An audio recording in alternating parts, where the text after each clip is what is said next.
नाज़रीन, ठुल्ल में सेहत खाते पारां उरड़ीअ खां बचाव के हवाले से आगाही सेमिनार कोठायो वियो। इन हवाले से विचो लिंक ते मौजूद है हफ़ीज़ सुमरो। जी हफ़ीज़। जी, ठुल्ल जे म्यूनिसिपल कमेटी हाल में उड़ी जी बचाव के हवाले से सेहत खाते तरफा आगाही सेमिनार करायो है। सेमिनार में शरीक होने से ॻाल्हि कंदासीं छा चवणु आहे। उड़ी जा टीका हिकिड़ो लगे तो 9 महीने में, ॿियो लगे तो 15 महीननि में। तो हाँ उनके पैदा थिए ॿार खे त नथा लॻाराए सघूं, उन टाइम पीरियड ते लॻायूं था न।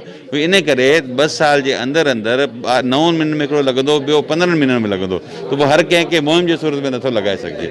अमले जी खोट मौजूद है। वैक्सीनेटर घट आहिनि, गवर्नमेंट वधीक वैक्सीनेटर के इन्वॉल्व करे पई, कुछ पब्लिक में अवेयरनेस घट है। तो इन करे जेकॾहिं पब्लिक में तव्हां अख़बार नवीस आहियो, तव्हां असांजा पिलर आहियो, तव्हां माण्हुनि खे चयोसि त भई पंहिंजी वैक्सीन लगाइन। वैक्सीनेटर्स के तव्हां अप्रोच कयो भई तव्हां पंहिंजे इलाइक़े में लगाई है न लगाई है। जेकॾहिं केरु पंहिंजी ज़िम्मेवारियूं पूरियूं न पियो करे या माण्हू उते नथा पहुचनि, जेका मदद असांखे खपे तव्हां असांखे। वध में वध केसिस आया आहिनि जैकमाबाद डिस्ट्रिक्ट में, त इन लाइ एमरजेंसी बेसिस ते साईं जन आया आहिनि ऐं जेके हिननि जा ते एम्प्लॉइज़ आहिनि उन्हनि खे बाक़ाइदे पाबंद कयो अथनि त बाबा तव्हां हिकु जेके बि आहिनि तव्हांजा सेंटर्स उन ते हिकु घर वञो, हर जाइ ते अवेयरनेस जो जेको इहो टीको हणाइनि। ऐं मां सम्झां थो त काफ़ी फ़र्क़ु पवंदो ऐं पढ़ण भी खपे, छो करे ॾाढी ख़तरनाक बीमारी आगाही इन सां वधीक थी आहे। अगरि जेको आहे कैंपेन जे दौरान ईअं ई मस्जिद खां बि अगरि ऐलान करायो वञे, ईअं ई जेको आहे मेगाफोन यूज़ कयो वञे त उन माण्हुनि खे बि ख़बर पवंदी जेके पंहिंजे घरनि में जिन पंहिंजे ॿारनि खे टुका न लॻराया आहिनि उहे टाइम ते अची लॻराए सघनि था। उरड़ी जा टुका 9 महीननि में ऐं ॿियो टुको जेको आहे 15 महीननि ते 2 दफ़ा लॻाईंदा आहिनि। 9 महीननि ते उरड़ी जे टुके सां गॾु गॾु टाइफाइड जो टुको बि लॻाईंदा आहिनि। हिकिड़ी अहिड़ी बीमारी है जेका मोस्टली असां वटि टुका भी थियनि था 9 महीननि खां वठी वरी 15 महीने में भी टुको लॻंदो आहे। असां चवंदासीं त इन में मीडिया जो भी रोल हुजणु खपे।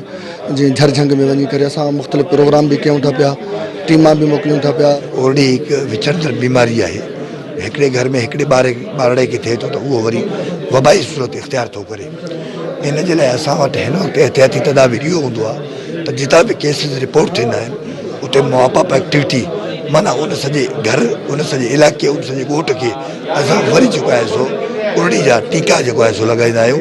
अवेयरनेस जो इशू आहे ऐं किथे किथे असांजी थी सघे थो वैक्सीनेटर जी भी ग़लती हुजे। इंशाल्लाह उहे ग़लतियूं असांजी साइड खां दूर थींदियूं। अवेयरनेस में असां मीडिया खे गुज़ारिश कंदासीं त तव्हां बि पंहिंजो थोरो किरदारु अदा कयो ऐं अवेयरनेस क्रिएट कयो। सोसाइटी में अवेयरनेस अची वेंदी, हू डिमांड कंदा त वैक्सीनेटर सवाल ई पैदा न त हू नेग्लिजेंसी करे। वॾी आगाही मिली आहे। असां सच ॿुधायां त पढ़िया लिखिया माण्हू, शहर जा माण्हू, समाजी माण्हू, सियासी माण्हू, असां ताईं भी इहा ॼाण कोन हुई। अॼु जेका ॼाण मिली आहे, टीम आहे, डायरेक्टर साहब आयो आहे पंहिंजी टीम समेत।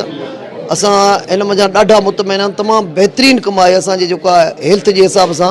आगाही सेमिनार में शरीक घणी ॻाल्हियूं ॿुधियूं। चवणु आहे त उरड़ी विचंदड़ बीमारियुनि जे बचाव लाइ वैक्सीन कराई वञे ॿारनि जी पंहिंजी, ऐं जेके आगाही सेमिनार आहिनि अहिड़े क़िस्म जा प्रोग्राम थियणु घुरिजनि। जी।